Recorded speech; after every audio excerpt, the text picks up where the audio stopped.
A gente tem também a informação de que o secretário de Segurança Pública do Rio de Janeiro, o Vitor César, disse hoje que o homem que fez reféns em um ônibus confundiu as vítimas com policiais. Basília Rodrigues, nos conte, por favor, o que você soube.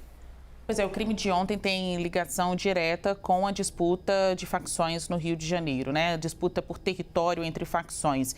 O secretário Vitor César contou para nós aqui da CNN Brasil, Elisa, que este homem atirou nas duas vítimas porque pensou que eram policiais e que iriam prendê-lo. Complementando as informações já apuradas pelo nosso repórter in loco, o Kleber Rodrigues, o secretário de Segurança Pública disse que este homem preso fugiu da Rocinha e que iria para Minas Gerais. Por isso que ele estava ali na rodoviária, transitando entre pessoas comuns.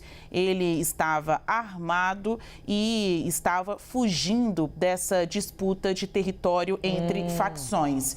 De acordo com o secretário, eu falei com ele hoje cedo, ainda durante o jornal Novo Dia. Este sequestrador prestou depoimento na 4ª Delegacia de Polícia do Rio de Janeiro, já está no sistema penitenciário, então ele já foi encaminhado para a prisão. No depoimento, ele contou que estava fugindo de outros criminosos ligados à facção, entrou neste ônibus para sair da região da Rocinha para Minas Gerais, então fugir do Rio para Minas Gerais, e ao ver as pessoas, na verdade, eram outros passageiros, ele imaginou que seriam policiais que estavam ali para prendê-lo, criando toda essa situação de tragédia, de perigo, medo para as pessoas que ali estavam.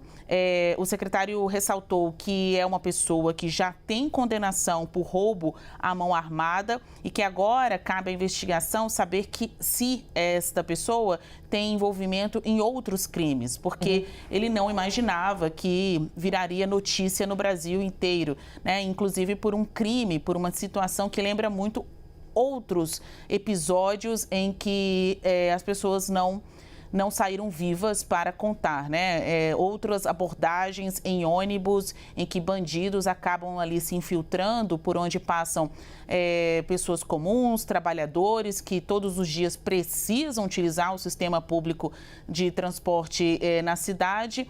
Ele não imaginava, estava fugindo dessa disputa de território de facção, ele que já carrega algumas penas, condenações nas costas, poderia ter saído ileso, né, dessa e agora ter concluído o seu plano de fuga. Não foi o que aconteceu. A polícia agiu muito rapidamente.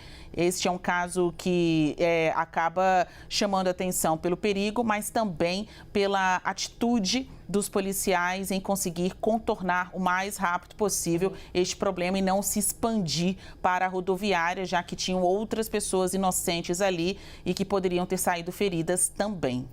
Pois é, que gera um desespero. Kleber Rodrigues explicou aqui também, trazendo em detalhes, né, Basília, o pavor dessas pessoas em volta. Imagina você estar ali na rodoviária e você vê essa imagem, a que está aparecendo aí, que você tem esses armamentos, né, apontados para esse ônibus, toda a operação da polícia. Eu até rememorei aqui, citei o caso do jovem que sequestrou um ônibus também em 2000 e falei que já eram então 13 anos. Na verdade, não, 23 anos, né? Porque foi no ano ali 2000 ou 2001, se eu não estiver enganada. Tá aí o jovem, então, que foi capturado pelos policiais, levado à delegacia e que protagonizou essa cena de horror. Pedro Duran, você também tem apurações, tem informações sobre esse caso do Rio de Janeiro. A gente quer te ouvir, por favor.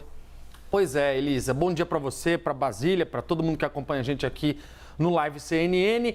Esse caso foi uma prova de fogo para as autoridades de segurança pública do Rio de Janeiro, porque, de fato, obrigou com que o governador Cláudio Castro tivesse uma resposta rápida. O que ele fez? Convocou um gabinete de segurança em tempo real, coordenou as ações desta sala, com imagens dos helicópteros da câmera dos helicópteros da Polícia Militar, que são essas imagens que a gente já viu aparecerem aqui na tela em cor mais preto e branco, cinza, enfim. Ele também tinha acesso a imagens em tempo real da rodoviária e de lá conversava com os policiais militares e os negociadores do BOP. Esta é a imagem que foi feita pelos helicópteros da Polícia Militar. Você vê que tem ali as pessoas sendo levadas de um lado para o outro da rodoviária, aquela parte coberta debaixo da rodoviária Novo Rio, onde este homem, esse criminoso, sequestrou 16 pessoas dentro de um ônibus. Para fazer uma rápida retrospectiva em cima do que você estava dizendo, Elisa,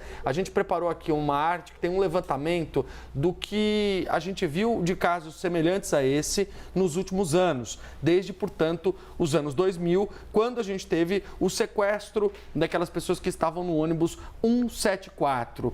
E aí, naquela ocasião, o ônibus que saía do Jardim Botânico, a gente teve 10 reféns e uma passageira morta. Nossa. Essa passageira que o sequestrador levou para fora do ônibus ali com ela, e ele acabou matando a passageira e os policiais mataram esse sequestrador, num caso que ficou conhecido pela incapacidade da polícia de lidar com a situação, já que teve uma pessoa morta com essa intervenção da polícia no Rio de Janeiro, anos 2000. Em 2019, você vai se lembrar, Elisa?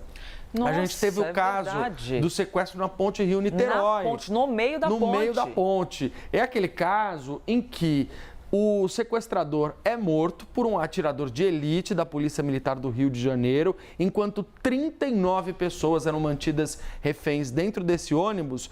E o então governador Wilson Witzel pousa de helicóptero na ponte e comemora a morte desse sequestrador numa situação, numa cena que foi depois bastante criticada por várias pessoas que entenderam que a morte de um criminoso não era e não é o objetivo nem da polícia, nem de um governador. O que a gente espera é que os criminosos sejam presos e paguem na letra da lei, né, pelos crimes que cometeram. Respondam por isso. E a imagem é muito marcante. Witzel descendo do helicóptero e ele já sai correndo ali. Você vê o efeito até do vento todo das hélices e ele comemorando. Sim. E essa imagem ficou muito marcada e depois as críticas foram enormes. Exatamente.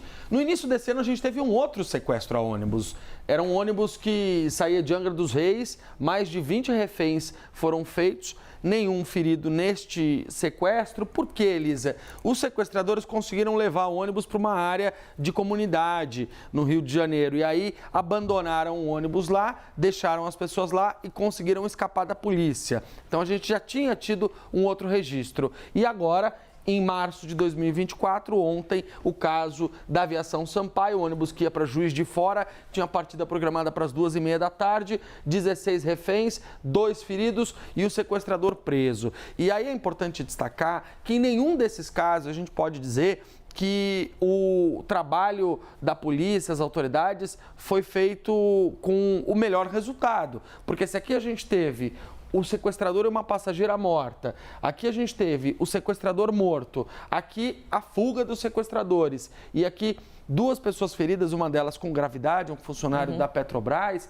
De fato, em nenhum desses casos a gente teve uma atuação que pode ser apontada como sendo exemplar. Muito embora a gente tenha tido ontem um trabalho muito cirúrgico dos policiais do BOP do Rio de Janeiro para conseguirem nessa negociação convencer esse homem a deixar o ônibus, a se entregar e a liberar essas pessoas, das quais a gente tinha nessa lista de 16 reféns, 6 idosos e uma criança que estavam dentro desse ônibus no momento do sequestro, Elisa. É muito interessante esse olhar que o Pedro nos traz sobre a maneira como nós reagimos, agimos, o quão célere é essa reação e, claro, todo o trabalho de inteligência da polícia, uma estrutura muito grande, você tem gente muito empenhada e eficaz, porém alguns resultados são adversos, né? E acabam com a morte, inclusive, de inocentes, que é o caso do primeiro exemplo do Pedro, lá dos anos 2000, do ônibus 174, que acabou com a morte de uma das pessoas que estavam dentro, no caso era uma mulher, uma jovem mulher, no Rio de Janeiro.